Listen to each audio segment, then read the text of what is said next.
தங்கலான் படத்தினுடைய trailer release ஆயிருக்கு.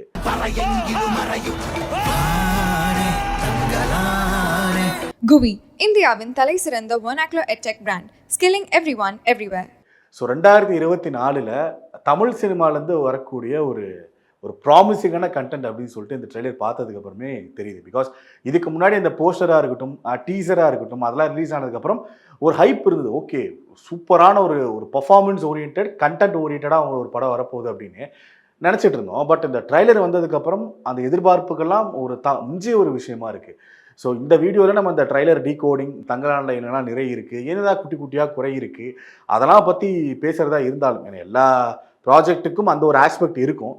But இது யோசிக்கும் போது இதெல்லாம் பேசணுமா அப்படின்னு தோணுது இந்த ட்ரைலர் பார்த்ததுக்கப்புறம். பிகாஸ் இவங்க காட்டின விஷுவலாக இருக்கட்டும், விக்ரம் அவர்களோட பர்ஃபார்மன்ஸாக இருக்கட்டும், விக்ரம் அவர்கள் இந்த படத்தில் எவ்வளோ முக்கியமான ஒரு கேரக்டராக இருந்தாலும் கூட இருக்க சப்போர்ட்டிங் ஆர்டிஸ்ட்டை அந்த கேரக்டரை எவ்வளோ இம்பார்ட்டண்ட்டாக வந்து அவர் அக்ரி பண்ணியிருக்காரு, டேரக்டரோட ஆஸ்பெக்ட்லேயே எப்படிலாம் விட்டுருக்காரு அப்படிங்கிறது கிளியராக தெரியுது. பிகாஸ் விக்ரம் இதுக்கு முன்னாடி அவர் பண்ண ப்ராஜெக்ட் எல்லாமே அப்படி தான் இருந்திருக்கு. தான் கேரக்டர் மட்டும் இல்லாமல் மற்ற முக்கியமான கேரக்டர்ஸும் இம்பார்ட்டண்ட்டாக ப்ளே பண்ணணும் அப்படிங்கிறது அது ஒரு முக்கியமான ஃபேக்டராக இருக்கும். பட் இந்த படத்தில் இன்னும் பயங்கரமாக இருக்குது. எக்ஸாம்பிளுக்கு சொல்லணும்னா மாளவிகா மோகனன் இந்த படத்தில் கம்ப்ளீட்டாக விக்ரம் அவர்களோட அந்த ஒரு ஒரு ஊர் கேங் இருக்காங்க, அதுக்கு ஆப்போசிட்டாக ப்ளே பண்ணுறாங்க அப்படிங்கிறது இந்த ட்ரைலர் பார்த்தோன்னு தெரியுது. மேபி இதாக கூட ஆஸ்பெக்டாக இருக்கலாம். பிகாஸ் அந்த ட்ரைலர் பார்த்ததுக்கு அப்புறமே கதை இதுதான் இருக்குமோங்கிற ஒரு ஐடியா இருக்குது.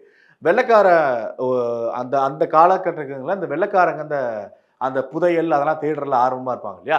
ஸோ அது மாதிரி இந்த கேஜிஎஃப் எப்படி உருவாச்சு அப்படிங்கிறதுக்கு உண்டான ஒரு ஒரு ஒரு வரலாறு தான் வந்து இந்த படமாக இருக்க போகுது.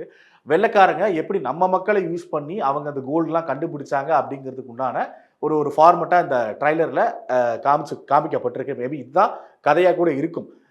மேபி விக்ரம் அவர்களோட உதவியோட வெள்ளைக்கார அந்த கேங் இருக்காங்க இல்லையா, அவங்க அந்த கோல்டை தேடி போகிறாங்க. அப்போ பார்த்தீங்கன்னா கோல்டு வந்து மாளவிகா மோகனன் அவர்களோட அந்த ஊர் சைடு அவங்களோட ஒரு இனம் இருக்கு போல. ஸோ அந்த ஊர் சைடு இருக்கு, அதை பாதுகாக்கிறதா அந்த சூனியக்காரி அப்படிங்கிற ஒரு கேரக்டர்ல மாளவிகா மோகனன் அவங்களோட ஊர் மக்கள் ஒரு சில பேர்லாம் இருக்காங்களோ அப்படிங்கிற ஒரு டவுட் இருக்கு. பிகாஸ் ட்ரைலரில் இருக்க நிறைய ஷாட்ல ஒரு ஓப்பனிங் ஷாட்லேயே ஒரு காமிச்சிருக்காங்க, ஒரு ஒரு கோல்டு மாதிரியான ஒரு ஏரியா, அதில் ஒரு ஒரு ஒரு பழங்குடி மக்கள் வந்து பாதுகாத்துட்டு இருக்காங்க. அதில் சென்டரில் மாளவிகா மோகனன் இருக்க மாதிரி காட்டுறாங்க. அண்ட் அடுத்தடுத்த ஷார்ட்ஸில் பார்த்தீங்கன்னா விக்ரம் அவர்களுக்கும் மாளவிகா மோகனன் அவர்களுக்கும் ஒரு ஒரு ஃபைட் சீக்வன்ஸ்லாம் வருது. அது வந்து ஒரு ஒரு ஷாட்டில் பார்த்தீங்கன்னா விக்ரம் தோக்குறாரு.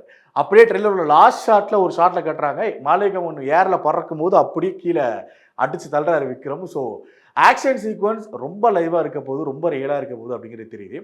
ஸோ இதுதான் பிளாட்டாக இருக்குமோ அப்படிங்கிற ஒரு ஒரு கன்க்ளூஷன் இருக்குது. பிகாஸ் ஏன் இன்னும் ஸ்ட்ராங்காக சொல்கிறேன்னா, ஒரு ஷாட்ல டாப் ஆங்கிள் விக்ரம் அவர்களோட கேங்கோட சேர்த்து அந்த வெள்ளைக்கார கேங்லாம் கீழே படுத்திருக்காங்க. ஒரு ஒரு ஒரு வெடிகுண்டு மாதிரி வெடிச்சோ கீழே படுத்திருக்காங்க. அப்போ விக்ரம் அவர்களோட கையில் கன் இருக்கு. பக்கத்தில் பார்த்தீங்கன்னா ஒரு ஒரு சின்ன குழி மாதிரி, ஒரு பாதி நோண்டி விட்ட அந்த குழி மாதிரி, அதில் ஒரு சின்ன சிலை மாதிரி ஒன்று இருக்கு. அதில் மண்ணு படைஞ்ச அந்த சிலையா இருக்கு. இன்னொரு ஷாட்ல பார்த்தீங்கன்னா ஒரு ஒரு மக்கள் நிற்கிறாங்க. அந்த இடத்துல விக்ரம் அவர்கள் போறாரு. அங்கே அந்த சிலை அப்படியே உயிரோடு இருக்கு. அங்கே யாரும் அந்த உயிரோடு இருக்கு இந்த சென்ஸ் ஃபுல் அப்படியே ஒரு சிலையா அப்படியே இருக்கு. ஒரு ஃபுல் ஃபார்மேஷனோட ஒரு ஒரு புத்தமுது சிலையா இருக்கு. அந்த கேங்கில் மாளவிகா மோகனன் நிற்கிறாங்க. ஸோ இதுலேருந்து புரிஞ்சு ஆப்போசிட் கேங்காக இருக்கும் அப்படிங்கிறது.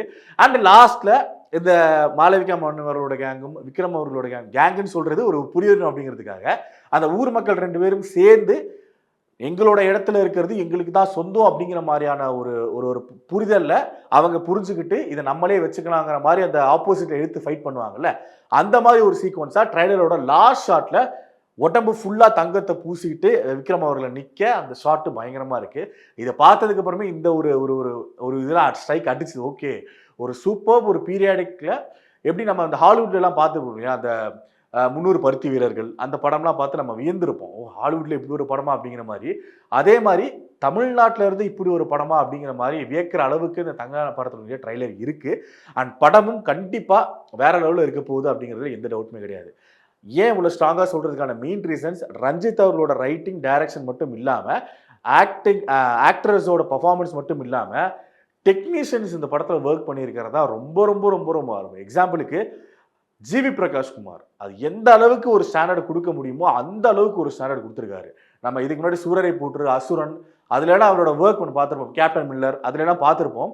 பட் இதில் வேற ஒன்று கொடுத்துருக்காரு. ஒரு படத்துக்கு படம் எப்படி ஒரு எது செட் ஆகுமோ அந்த அளவுக்கு ஒரு கொடுத்துருக்காரு. ப்ளஸ் அறிவு அவர்களோட ஒரு லிரிக்கோட லாஸ்ட்டில் ஒரு டோன் ஒன்று வருது. கண்டிப்பாக அது பயங்கர ஹிட் ஆகும் அப்படிங்கிறதுல எந்த டவுட்டும் கிடையாது. அண்ட் இன்னொரு முக்கியமான விஷயம் பேசப்பட வேண்டியது விஎஃப்எக்ஸ். விஎஃப்எக்ஸ் ஒரு சில பேருக்கு நல்லா இருக்குது, இந்த ட்ரைலரில் பொறுத்த வரைக்கும் ஒரு சில பேருக்கு நல்லா இருக்குது, இன்னொரு சில பேருக்கு இது என்ன இன்னும் கொஞ்சம் பெட்டராக பண்ணியிருக்கலாமே அப்படிங்கிற ஒரு ஃபீல் வந்திருக்கலாம். அதுக்கு மிக முக்கியமான ரீசன் வந்து டீசர் ஒன்று ரிலீஸ் ஆச்சு இல்லையா, அதில் பார்த்தீங்கன்னா ரொம்ப கேஷுவலாக அப்படியே உட்காந்துட்டு ஒரு கெத்தாக உட்காந்துட்டு அந்த பாம்போட கழுத்தை பிடிச்சி திரும்பி போடுவார் விக்ரம். அதில் பார்த்தீங்கன்னா விஎஃப்எக்ஸ் அவ்வளோ பர்ஃபெக்டாக பண்ணியிருப்பாங்க அந்த பாம்போடது. பட் இந்த ட்ரைலரை பொறுத்த வரைக்கும் ஒரு சில பேருக்கு இந்த சிறுத்தையோடது இன்னும் கொஞ்சம் பெட்டராக பண்ணியிருக்கலாமே, இந்த பாம்போடது அந்த பாம்பு வந்து ஒருத்தரோட கழுத்தை வந்து ஒருத்தர் கடிக்க வரப்போ விஎஃப்எக்ஸ் அப்படியே தெரியும், இன்னும் கொஞ்சம் பெட்டராக பண்ணியிருக்கலாமே அப்படின்லாம் தோணும்.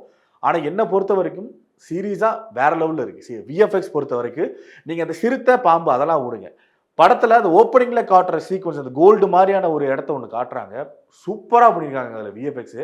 ஸோ கண்டிப்பாக விஷுவல் அளவில் இந்த தங்கலான் படம் பெருசாக பேசப்படும் அப்படிங்கிறதுல எந்த டவுட்டுமே கிடையாது. அவ்வளோ ப்ரிசைஸாக பண்ணியிருக்காங்க, அவ்வளோதான் சொல்லணும். தென் விக்ரம் அவர்கள் மட்டும் இல்லாமல் கூட இருக்க கேரக்டர்ஸ் பார்வதி அவர்களாகட்டும், மாளவிகா மோகனாக இருக்கட்டும், இன்னும் முக்கியமாக சொல்லணும்னா பசுபதி, விக்ரம் அண்ட் பசுபதி இவங்க 2 பேரோட காம்போ நிறைய படங்கள் நம்ம பார்த்துருக்கோம். மஜா, தூள், இன்னொரு சில படங்கள்லாம் இருக்குது பார்த்துருக்கோம். அருள், அந்த மாதிரி ஒரு கமர்ஷியல் ஆஸ்பெக்ட்ல ஒரு படங்கள் இருக்கு. ஆனால் ஒரு பர்ஃபார்மன்ஸ் ஓரியன்டட்ல 2 பெஸ்ட் ஆக்டர்ஸ் இருக்காங்க, பசுபதி அண்ட் விக்ரம் அப்படின்னு. இந்த ஒரு கேரக்டர்ஸ்ல எப்படி பண்ண போறாங்க, இந்த கண்டென்ட்ல இவங்க எப்படி அடாப்ட் ஆயிருக்காங்க அப்படிங்கிறத பார்க்கறதுக்கே, அதாவது ஃபுல்லா பார்க்கறதுக்கே ரொம்ப ரொம்ப ஆவலா இருக்கு. பிகாஸ் அது என்ன மாதிரியான பர்ஃபார்மன்ஸ் கொடுப்பாங்க தெரியும். எக்ஸாம்பிள் சொல்லணும்னா பாரஞ்சித் அவர்களோட சார்பட்டா பரம்பரையில் பசுபதி அவர்கள் ரங்கவாத்தியார் அப்படி பண்ணியிருந்தாரு அப்படிங்கிறத நம்ம பார்த்தோம். இதில் எப்படி பண்ணிட்டு போறாரு, பாரஞ்சித் எப்படி வேலை வாங்கியிருக்காரு பசுபதி அவர்கள்ட்ட அப்படிங்கிறத பார்க்கறதுக்கு ரொம்ப ஈகராக வெயிட் பண்ணிட்டு இருக்கேன். அண்ட் எஸ், அண்ட் ஃபைனலாக captain of the ship Paranjith அவர்களை பற்றி பேசியே ஆகணும்.